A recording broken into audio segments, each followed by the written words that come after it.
ആശാ വർക്കർമാർ നടത്തുന്ന സമരത്തിന് ഐക്യദാർഢ്യം പ്രഖ്യാപിച്ചുകൊണ്ട് പാർലം പഞ്ചായത്ത് ഓഫീസിന് മുമ്പിൽ പാർലം മണ്ഡലം കോൺഗ്രസ് പ്രതിഷേധിച്ചു. പാർലം മണ്ഡലം കോൺഗ്രസ് കമ്മിറ്റിയുടെ നേതൃത്വത്തിൽ സർക്കാർ നോട്ടീസ് കീറിക്കളഞ്ഞ് പ്രതിഷേധിച്ചു. മണ്ഡലം പ്രസിഡന്റ് KR ചന്ദ്രൻ ഉദ്ഘാടനം ചെയ്തു.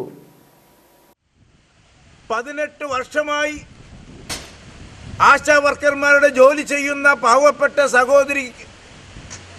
സഹോദരന്മാർക്ക് ആകെ ശമ്പളം നൽകുന്നത് വെറും 7000 രൂപയാണ്.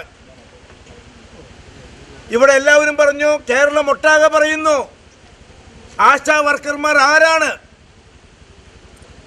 ആശാ വർക്കർമാർ?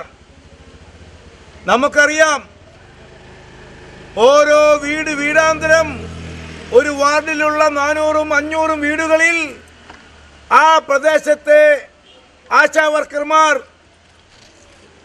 അവിടുത്തെ രോഗികളെ ശുശ്രൂഷിക്കാനും അമ്മമാർക്കും കുട്ടികളെ ശുശ്രൂഷിക്കാനും വേണ്ടി വീടാന്തരം കയറിയിറങ്ങുന്നു.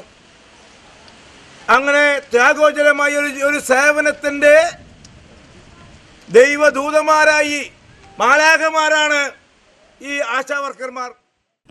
Girija Gopinath, Bindu Varghese, Congress block secretary TP Tomy, AD Johny, Jojo Chiramel, Mahila Congress president Shobhana Sreenivasan, panchayat member Juby Chirayath, മണ്ഡലം നേതാക്കളായ AA Rappai, Davis Kannanaikal, TV Johnson, Jose Pellissery, Kumaran Paravath, Karshaka Congress president Narayanadas, KR Pushpangadan, Sreenivasan Vengali, Paul Kunnan, KK Sasidharan, Prakashan Venugopal എന്നിവർ സംസാരിച്ചു.